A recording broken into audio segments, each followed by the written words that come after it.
What's up, guys? It's Techno Viking 23 coming to you today with a little bit of Halo 5 news and commentary. And we are going to be playing a little bit of Halo Reach here in the background for a specific reason. If you guys have been paying attention to the Halo 5 news and notes from 343 lately, then you might have already heard that they are doing an animated series called The Fall of Reach, which is going to be loosely based on the Fall of Reach novel that came out back in 2001.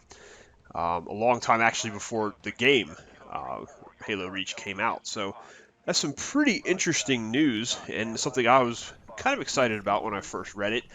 Because if you're a big Halo fan and you understand the lore outside the game and in the game, then you know that Halo Reach, the game, actually is not everything that happened on Reach, not even close, really. Noble Team was just a very small part of the UNSC's operations.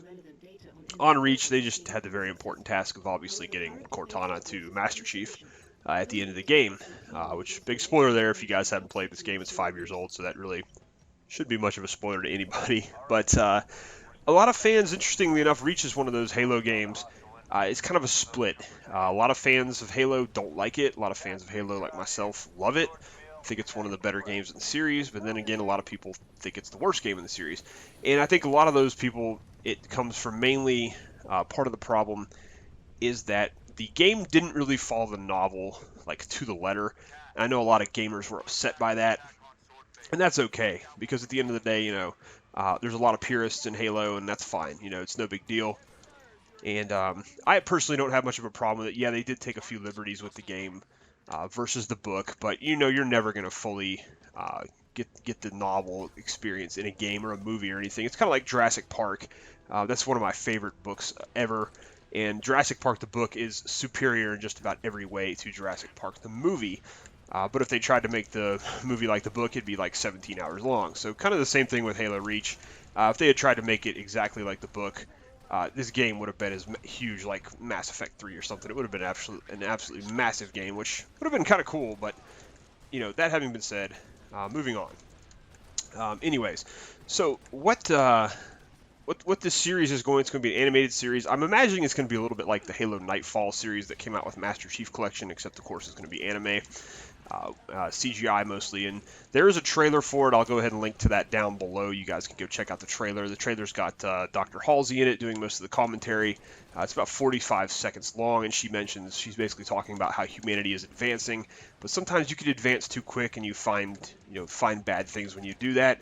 And they show the Covenant attacking, of course, and it's pretty cool. It looks pretty awesome. They even show, John 117 is in there for a little bit, so you get to see the Chief in the trailer. But overall, it's a very interesting trailer. Now, unfortunately, this series is going to be tied to the premium editions of Halo 5, so you will only get to see the series if you are buying either the $99 limited edition or the $250 collector's edition, which, yeah, that's crazy. I'm going to talk more about that here in a second. That's going to be the second part of this video. But yeah, so it will be available after the game comes out, about a week after the game releases. And they have not announced a price yet, but I'm sure there's going to be a standalone price to it. It's probably going to be similar to Halo Nightfall. Hopefully it's much better than Halo Nightfall. I was really very unimpressed by that series that came out with the Master Chief Collection, kind of leading up to Halo 5 and getting into a little bit of Spartan Locke's story. So wasn't a huge fan of that, but hopefully this is going to be much better. And, like I said, I'm kind of looking forward to it because Reach was one of my favorite games in the Halo universe. So I think it's going to be very interesting to see what they're going to do with it. And the other reason they are doing this doing it along with Halo 5 is because obviously in Halo 5, Chief is going to be reunited with Blue Team, which is his original team from Fall of Reach. And if you guys read the novels again, you'll know all about them. And basically what they wanted to do with this series, Microsoft and 343 said they pretty much wanted to take the series and basically show how Chief has people he can trust. Because obviously in Halo 4, again, spoiler here if you haven't played Halo 4, Cortana sacrifices herself at the end to pretty much save Chief and make sure he survives. So, Cortana was Chief's kind of right-hand woman in a way, and he doesn't really have any other people that he trusts. And so they're kind of wondering, who can Master Chief trust now. So that's why they want to do this series to kind of show his relationship uh, with Blue Team, to basically show that these are his comrades in arms. These are the people he trusts with his life, and I think it's going to be pretty cool to see them pull it off. So very exciting news, I think. I am a little bit kind of bummed that you do have to buy one of the premium editions if you want to see it early, but that's to be expected, I guess. This is, after all, kind of the new age of gaming where everything is kind of locked into buying certain editions and DLC. And I am, 343 should get a little bit of crap for that, I guess. A lot of people were giving me some crap in my Destiny videos, how I only take Destiny to task for having, bad DLC and bad practices. But, honestly, this is a very young YouTube channel, so I just started this channel back in March. So honestly, there haven't been too many other games out. I don't play Call of Duty anymore. I definitely rag on them a little bit. But that's going to bring me into the second part of the video, which is kind of like, how much is too much for a collector's edition now? Because if you look at the Halo 5 Premium, like the main limited edition collector's edition, it's $250. That is a pretty big chunk of change for a collector's edition. Now you can buy just there's a regular limited edition for 99 bucks, which isn't too bad. That's pretty run of the mill and pretty decent pricing there. You get a couple little goodies. You get a statue of the Guardian, which is a Forerunner construct type thing. You get a steelbook case. You get some just some information that comes along with the game about Agent Locke and what his secret orders are. So there's a few little goodies in there. And now the funny thing, though, too, the $250 the massive collector's edition, which is really the only difference I can see in these editions, is that with the $250 one, you get this really cool statue of Master Chief and Agent Locke kind of facing off with each other. And I have to admit, it's a pretty cool freaking statue, but I don't know if it's worth $250 just to get that. So that's definitely something long-time Halo fans are going to have to ask themselves. Now, the reason 343 has been catching a lot of crap, and rightfully so, for this collector's edition, the $250 one, is that it does not include a physical copy of the game. So if you purchase this $250 edition, you are not going to get an actual game disc.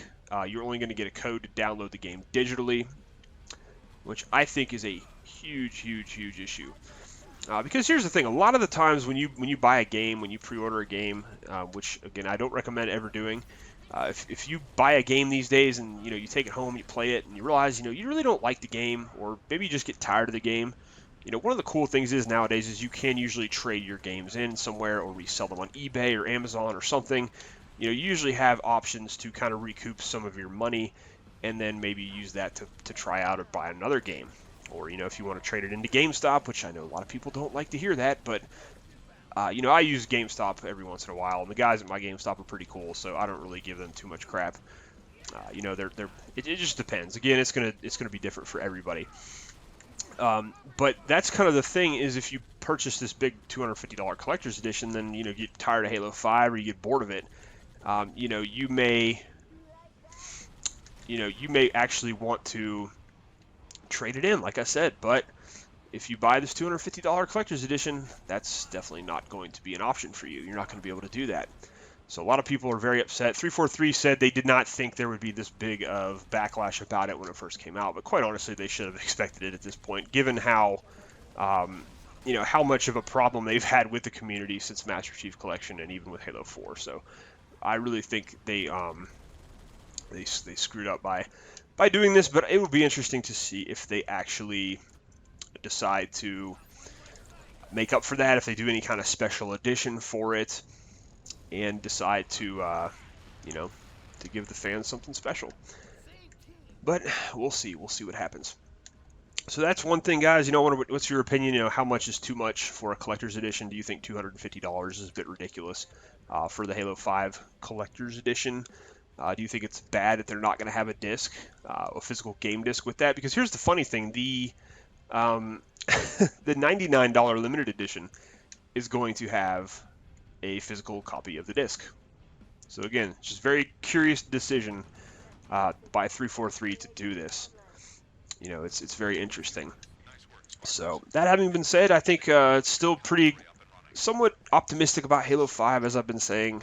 You know, it's still good to be a little bit wary, I think, though, of 343, just given the fact that they have had so many issues in the past with Halo.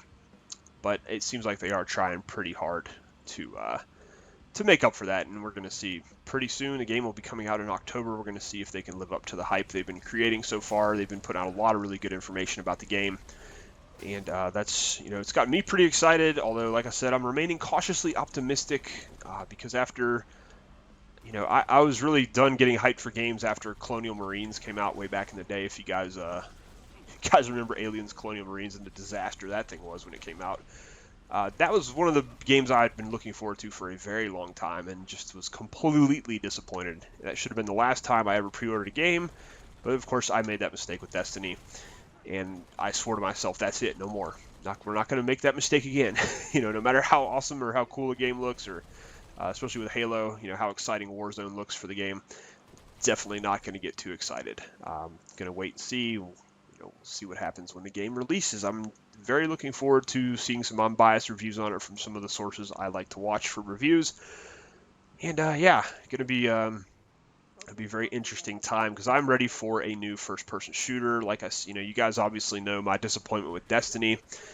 Although honestly, if they get the Taken King right, I might be inclined to go back to Destiny. You know, I'm willing to give Bungie the chance if they fix the game.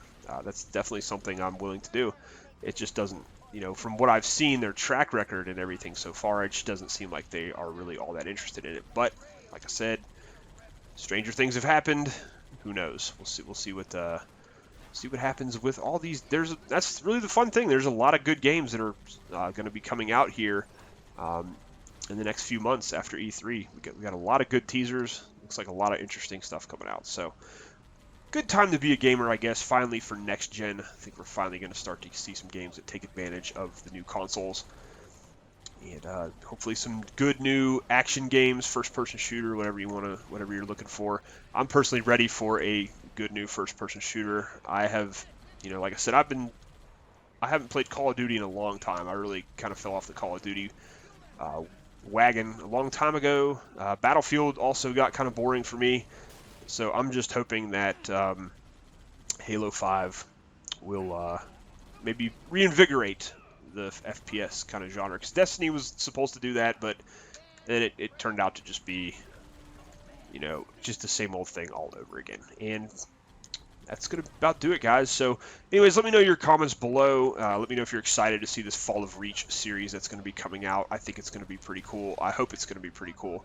You know, and again, we'll get to see that. Even if you don't buy the premium edition of the game, you will get to actually, you know, see the Fall of Reach series. It will still be available, probably in some kind of episodic. I would imagine they would charge per episode, and we'll, you know, so that's another thing. When we get more news about that, though, I will definitely let you guys know. But right now, it's going to do it for me. Hope you guys enjoyed the video.